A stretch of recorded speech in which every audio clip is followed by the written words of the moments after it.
Hi, this is Brit here from Riley B Graphics. I just wanted to show you my new wedding light overlays and how to use them if you aren't familiar with overlays. So in this example, I'm going to use just a strand of bulbs. They come in cool, light and warm. This is a cool one. You're going to drag and drop the JPEG in. It's going to have a black background, which is fine because we're going to just go up to the blending mode drop down here and change it to screen, which will hide the black.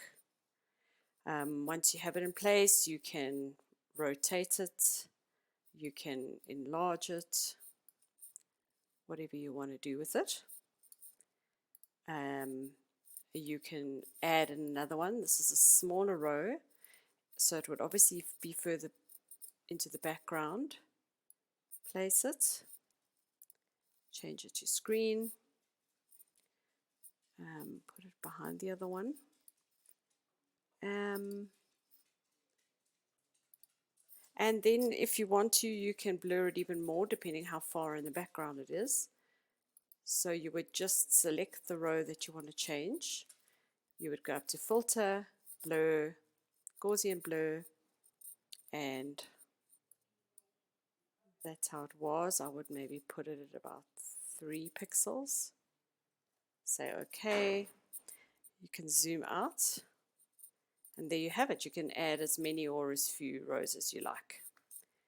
Okay. I'm going to just give you another example. This is a ready-made set of 5, more in focus in the front, obviously, and getting blurred towards the background and smaller. This is the warm glow. Select the row, go up to the drop down, choose screen. You can also blur the whole thing if you want to. Filter, blur, Gaussian blur, depending how far in the background it is.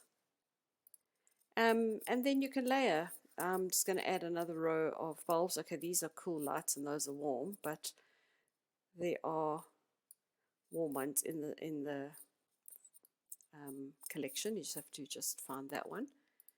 Go up to screen. Make them bigger. Maybe not so big. Okay, so just remember with perspective, everything closest to the camera or the subject, which in this case is this couple, would be more in focus than the things in the background, which would be smaller and blurred. Okay, so that's pretty straightforward. The canopy lights, I've got 2 different designs. They are blurred already because they would be at a distance high up on the ceiling. They're not going to be in focus, so you're going to make it, set it to screen. This is the cool lights. You can make them bigger if you want to. Sorry, I'm talking quite fast, but I just don't want this video to be too long. Yeah, so that's pretty straightforward. Close that one. The Edison lights come in a light that's in focus and a light that's out of focus already. Okay, so you're going to set it to screen. Set this one to screen. Okay, so the ones that are closest would be in focus. Make it a bit smaller. Just make sure your wire at the top doesn't get hang in mid-air, so it doesn't get chopped off. Then the blurred ones would be in the background, and they need to be a lot smaller because they're further away, obviously. You can duplicate them as many times as you want, so the easiest way is just drag it down onto the add layer, this little plus sign, and then let it go.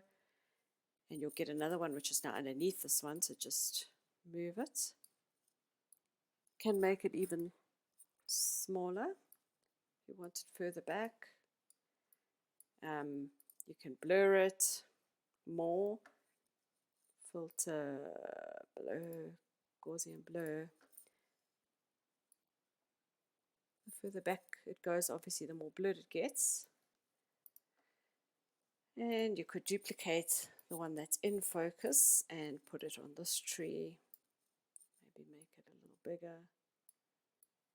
Just hang it wherever you want to. Okay, and there you have it. Those are the warm Edison lights.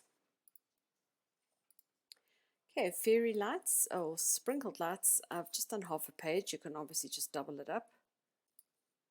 They're going to set it to screen, and I just want these to be in the tree. I don't want them on her or on the gate. So you can erase them, but then they're gone forever, or you can put a mask onto them. So the mask is the better option. Go down to mask. In your white block, you're going to paint black, which will hide anything that's in this block. So click on the mask. Make sure your paint is on black. Take a paintbrush. This one is set to soft. Doesn't really matter in this case. Make it a little bit bigger. And just paint out the ones that you don't want. I don't want them on the gate hanging in mid-air or in the wall. I'm just going to leave the ones in the trees.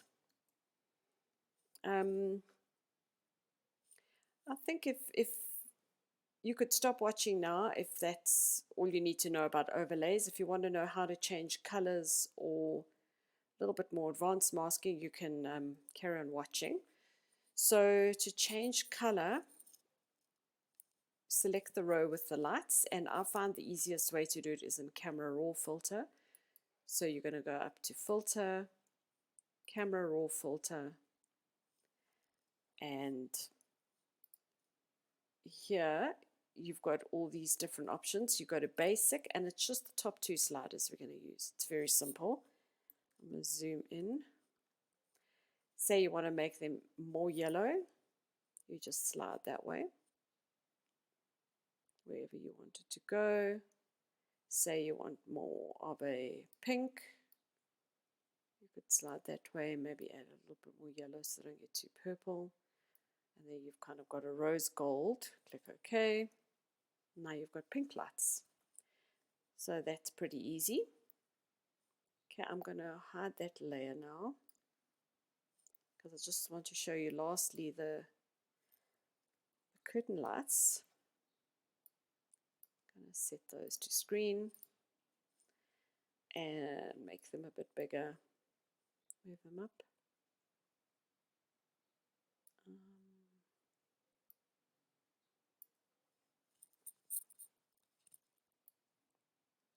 Okay, something like that. And just for the masking in these ones, because of the little flares, if I zoom, you'll see all these little flares here. So you have to be a little more careful with these ones. So to start with, I'm going to put a mask and then just do the easy ones. I'm not going to go all the way around for the sake of time. I'm just going to paint black into the mask, the same as we did before, and paint out the very obvious ones here.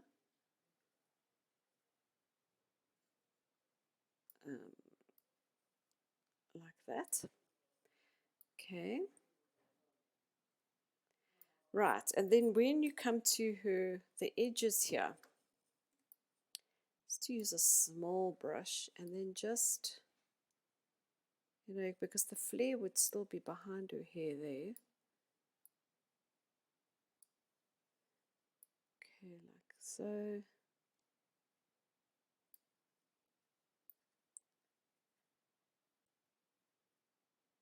Take it off her arm, because this is obviously all behind her, so all of these little flare edges must be gone.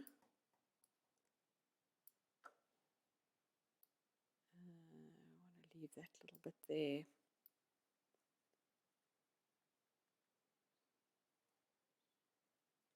But anyway, you get the idea. I'm not going to do all of them.